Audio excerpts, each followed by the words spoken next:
10 years. Prime Minister is saying 5 years. 5 years will not be sufficient at all. You have to set up an industry and then start manufacturing. Let them make it 10 years. కనీసం 15 సంవత్సరాలు special status ఇమ్మని చెప్పి వారిని కోరుతున్నా. Special status is important. That will not solve all the problems automatically. Special status ఇస్తే ఇది ఒక సంజీవని కింద అన్ని అయిపోతాయి. ఇప్పుడు దాకా సీమాంధ్రుల ప్రేమ చూశారు, సీమాంధ్రుల సహనం చూశారు.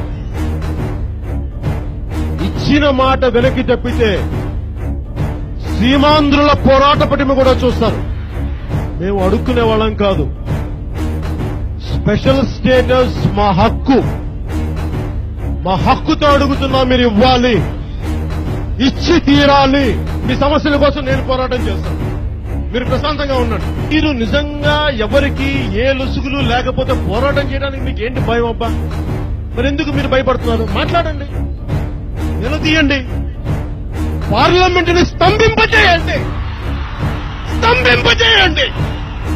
అయినా మీకు సిగ్గుండదు, సిగ్గుండాలి మీకు. సీమాంధ్రుల ఆత్మగౌరవం దెబ్బతింటే ఏ స్థాయిలో గుప్పించిన దేశం అంతా ఇటు చూసేలాగా పోరాటం ఎలా చేస్తామో కూడా వాళ్ళు చూస్తారు. అడుగు ముందుకేస్తే మెడ తెగి పడాలి, కానీ కాలైతే వెనక్కి పడదు.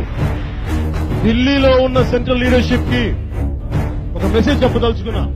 Respected sirs of BJP and Congress of the national party, sir, we are deeply hurt. You are not able to see our angst, our pain, our agony, our anger, our tears. Maybe we are not within your vicinity as you are in up north and we are in down south. Maybe that's why we are not able to be in your vicinity. I, Pawan Kalyan, the president of Janasena Party, representing Seemandhra people, I and we, all of us together, we will make sure we will be in your vicinity. We will come into your vicinity and we will fight for our right, die.